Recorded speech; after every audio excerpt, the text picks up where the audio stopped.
Nunca sobrevivirás solo, Gabriel. Sin mí, en 3 meses estarás rogando volver, dijo mi esposa riéndose mientras dejaba mis maletas afuera. 90 días después, llamó llorando, pero ya era demasiado tarde. Me llamo Gabriel Serrano. Tenía 37 años y 8 meses cuando mi esposa decidió que yo era el hombre más fácil de reemplazar. Lo más extraño es que, durante años, fui exactamente lo contrario. Trabajaba como técnico de mantenimiento industrial en una empresa de alimentos. No era rico. Tampoco el hombre más carismático de la ciudad. Pero nunca faltó comida en nuestra mesa, ni pagos atrasados, ni estabilidad. Mientras otros presumían viajes y coches nuevos, yo me ocupaba de lo que nadie suele aplaudir: la hipoteca, las facturas, los seguros, incluso esos pequeños gastos que aparecen cuando alguien vive cómodo y deja de mirar cuánto cuestan las cosas. Si alguna vez te has sentido invisible dentro de tu propia casa, suscríbete a este canal. Hay heridas silenciosas que no se ven por fuera, pero cambian por completo la manera en que uno mira a su propia familia. Verónica llevaba meses hablándome con una frialdad difícil de explicar. No gritaba. No hacía escenas. Era peor que eso. Me hablaba como alguien que ya había decidido que yo sobraba.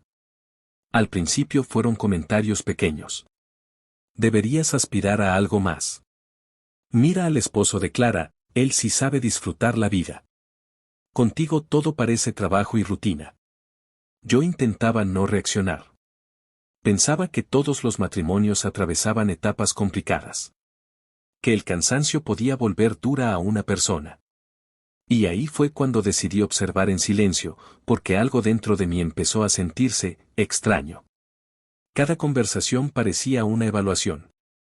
Cada silencio, una comparación. Pero una noche entendí algo que cambiaría todo: Verónica ya no me veía como su esposo. Me veía como alguien a quien podía humillar sin consecuencias. Organizó una cena con amigos un viernes por la noche.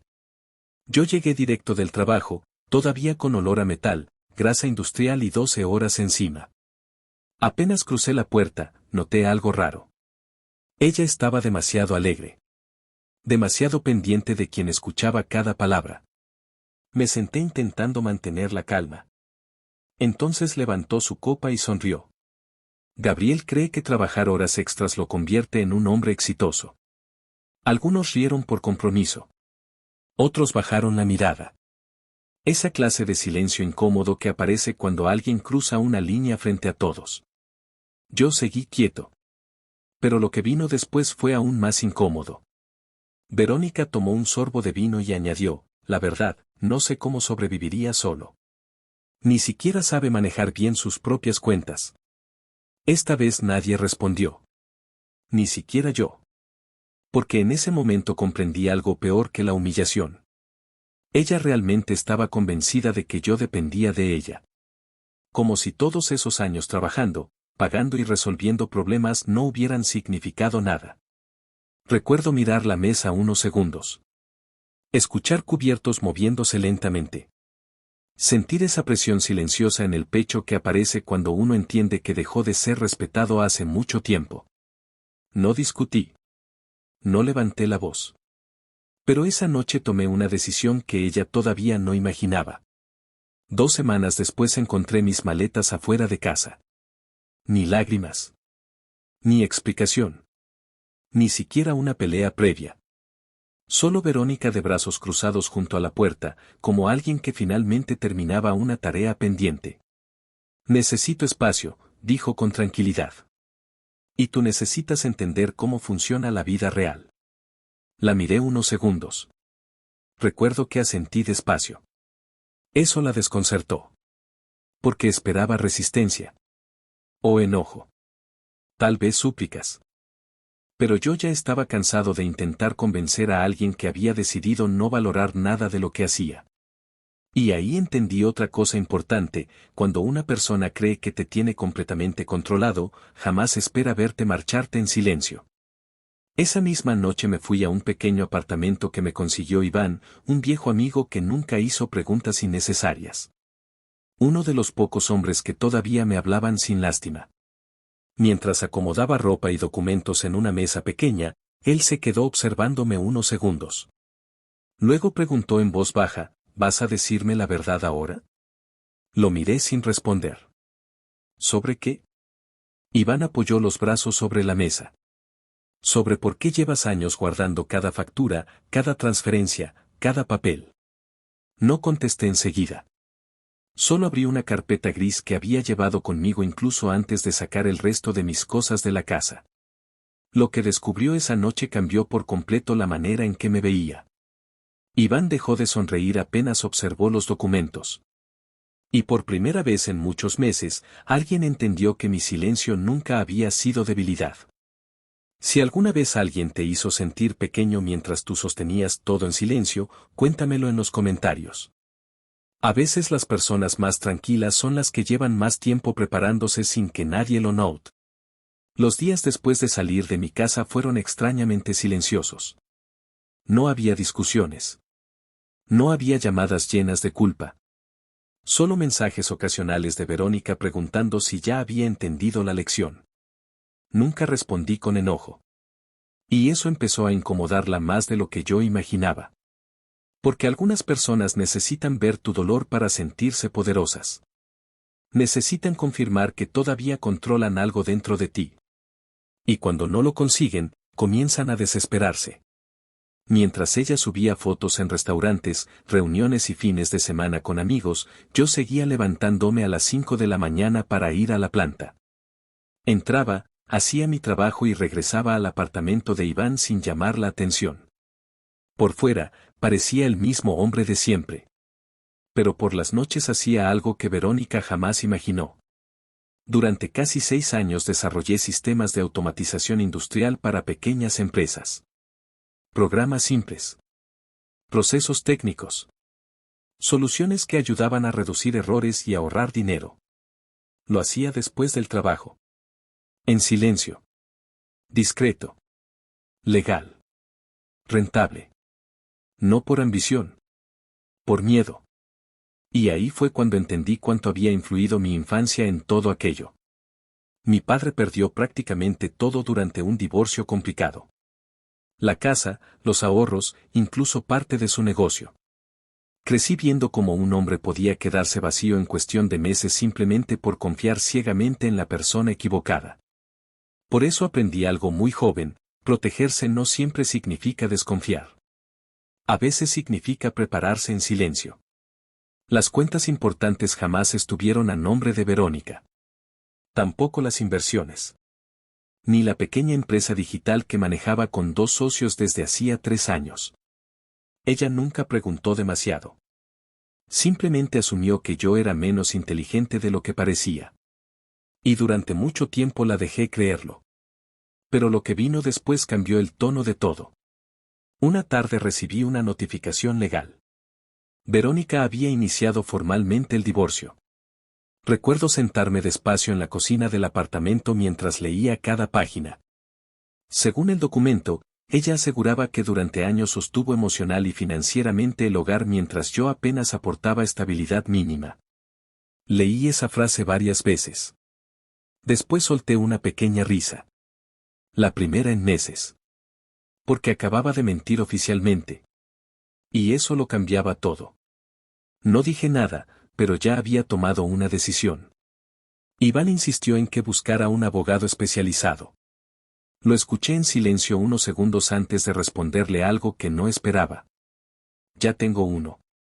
El licenciado Ramiro Alcázar había sido vecino de mis padres durante años. Un hombre tranquilo, educado y peligrosamente paciente. De esos que hablan poco porque prefieren escuchar primero. Cuando revisó los documentos del divorcio, levantó la vista lentamente. Tu esposa cree que esto se va a resolver desde la emoción. Asentí despacio. Lo sé. Ramiro acomodó los papeles con calma. Pero los bancos no sienten emociones. Esa frase se me quedó grabada. Porque era exactamente la diferencia entre la historia que Verónica quería contar y la realidad. Durante semanas reunimos transferencias, pagos hipotecarios, declaraciones fiscales, registros empresariales y movimientos bancarios. Todo estaba limpio. Todo tenía respaldo. Pero había algo todavía peor para ella. Los audios. No los grabé para destruirla. Ni para vengarme. Los guardé porque, durante mucho tiempo, sentí que algún día necesitaría demostrar que yo no estaba imaginando las cosas dentro de aquella casa. Y ahí fue cuando decidí escucharlos otra vez. En varios se oía claramente cómo se burlaba de mí frente a sus amigas. Gabriel cree que no sé cuánto dinero tiene. Otra voz se reía. Luego Verónica añadía, cuando firme el divorcio, la mitad será mía. En otro audio incluso dijo algo que me dejó mirando la pared varios segundos. Ese hombre nunca haría nada sin mí. Escuchar eso dolió más de lo que esperaba. No por orgullo, sino porque durante años realmente creí que ella todavía me respetaba un poco. Pero la última grabación fue distinta. Mucho peor. Verónica hablaba con alguien sobre hacerme perder el control para usarlo legalmente en mi contra durante el divorcio. Recuerdo que Ramiro dejó el reproductor sobre la mesa y permaneció callado unos segundos. Después cruzó las manos. Ella esperaba una reacción emocional. Sí. Y no se la diste. Negué lentamente con la cabeza. Nunca ocurrió. Porque incluso en mis peores días entendí algo importante, hay personas que provocan precisamente para convertir tu reacción en un arma. Y esta vez yo no pensaba regalarle nada. Entonces Ramiro cerró la carpeta despacio y me miró fijo. Tu esposa todavía cree que controla el tablero. Sentí un silencio pesado en la habitación. Porque la tormenta ya había comenzado. Y Verónica todavía no entendía que el hombre que había dejado fuera de casa llevaba años preparándose exactamente para un momento como ese. La audiencia preliminar ocurrió un martes por la mañana. Verónica llegó impecable. Vestido elegante. Cabello perfectamente arreglado. Esa sonrisa tranquila de las personas que creen conocer el final de la historia antes de escucharla completa. Ni siquiera me miró al sentarse. Yo sí la observé unos segundos. Y entendí algo que me dejó extrañamente tranquilo. Por primera vez en meses, ya no sentía necesidad de explicarme frente a ella. Ramiro permanecía a mi lado revisando documentos con la calma de siempre. Mientras tanto, el abogado de Verónica comenzó hablando de desgaste emocional, abandono afectivo y limitaciones económicas dentro del matrimonio. Yo guardé silencio. Ramiro también. Esperamos. Porque las personas arrogantes suelen cometer el mismo error, hablan demasiado cuando creen que ya ganaron.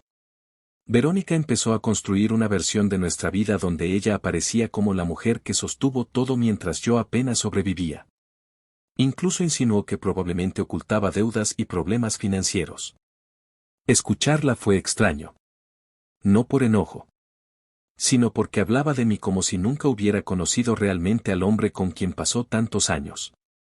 Y ahí fue cuando decidí seguir callado. Porque a veces el silencio pesa más que cualquier discusión.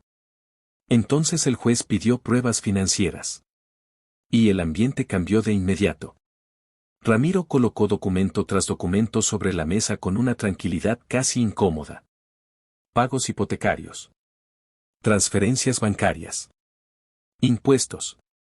Registros de propiedad. Contratos empresariales. Cada papel destruía una parte distinta de la historia que Verónica acababa de contar. La seguridad en su rostro empezó a desaparecer poco a poco. Primero dejó de sonreír. Luego comenzó a mover las manos nerviosamente. Después evitó mirarme por completo. Pero lo que vino después fue todavía peor para ella. Ramiro presentó las grabaciones. La sala quedó en silencio apenas escucharon su voz. Gabriel nunca sobreviviría sin mí. Sentí que incluso el abogado de ella dejó de respirar por un instante. Otra grabación. Voy a presionarlo hasta que pierda el control. Después otra más. Cuando firme el divorcio, me quedaré con todo. Verónica palideció. Intentó interrumpir. Intentó decir que eran conversaciones privadas. Que estaban sacadas de contexto. Que era una exageración. Pero ya era tarde.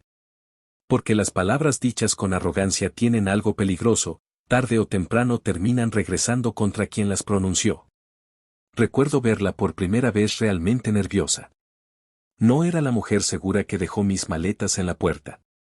Era alguien que acababa de descubrir que había subestimado al hombre equivocado. El juez pidió una pausa breve. Salí al pasillo intentando respirar con calma mientras Ramiro hablaba con unos asistentes. Y entonces ocurrió algo que nadie esperaba. El teléfono de Verónica empezó a sonar insistentemente. Contestó alejándose unos metros. Al principio hablaba bajo. Muy bajo. Luego comenzó a caminar rápido. Después empezó a llorar. No dije nada, pero entendí que algo acababa de romperse. Minutos más tarde regresó completamente distinta. Sin postura. Sin aquella expresión de superioridad que había llevado durante meses. Parecía desorientada. Como alguien que acaba de descubrir que perdió el control de todo al mismo tiempo. Entonces supe lo que había pasado. Uno de los hombres con quienes llevaba semanas saliendo había usado sus datos personales para abrir varias líneas de crédito. Parte de esas deudas ya estaban vinculadas a una cuenta conjunta que ella misma abrió después de separarnos. Entró en pánico. Y en ese momento comprendí algo importante. Verónica siempre creyó que el peligro era quedarse sin mí, hasta que conoció personas capaces de aprovecharse de ella de verdad. La audiencia terminó mucho peor de lo que esperaba. Sus solicitudes económicas fueron rechazadas casi por completo. Además, el juez dejó constancia formal de manipulación emocional y declaraciones inconsistentes dentro del proceso. Cuando salimos del edificio, Verónica ni siquiera intentó acercarse. Y por primera vez desde que comenzó todo, fui yo quien siguió caminando sin mirar atrás. Pero esa noche ocurrió algo que terminó de cerrar la historia. Recibí una llamada. Luego otra. Y otra más. Contesté después del tercer intento. Escuché su respiración agitada antes de que hablara. Gabriel, su voz ya no sonaba orgullosa. Sonaba rota. Esperé en silencio. Necesito ayuda. Miré por la ventana del apartamento mientras la ciudad seguía moviéndose allá afuera como si nada hubiera pasado. 3 meses antes, esa misma mujer sonreía viendo mis maletas en la calle. Ahora temblaba esperando que yo la rescatara otra vez. Y ahí entendí algo que tardé demasiado tiempo en aprender: algunas personas solo valoran la estabilidad cuando finalmente la pierden. Verónica empezó a llorar. Por favor, no sé qué hacer. Cerré los ojos unos segundos. No sentí alegría. Tampoco venganza. Solo una calma extraña. La calma de alguien que finalmente dejó de cargar un peso que llevaba años destruyéndolo en silencio. Entonces respondí con tranquilidad: vas a sobrevivir sola, Verónica. Recuerdo que estabas muy segura de eso. Y colgué. No celebré. No grité. No necesité humillarla. Porque la verdadera justicia no siempre hace ruido. Meses después terminé el divorcio, amplié mi empresa y compré una casa pequeña cerca del mar. No para demostrarle nada a nadie, sino porque después de tanto tiempo finalmente entendí que la paz también puede construirse desde cero. Y algo más. La dignidad de un hombre no desaparece porque alguien deje de verlo con respeto.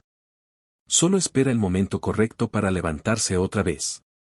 Si esta historia te recordó que jamás debes subestimar a la persona tranquila de la familia, déjamelo en los comentarios. Y si crees que el respeto vale más que las apariencias, dale like y suscríbete para más historias donde la justicia llega en silencio, pero siempre llega.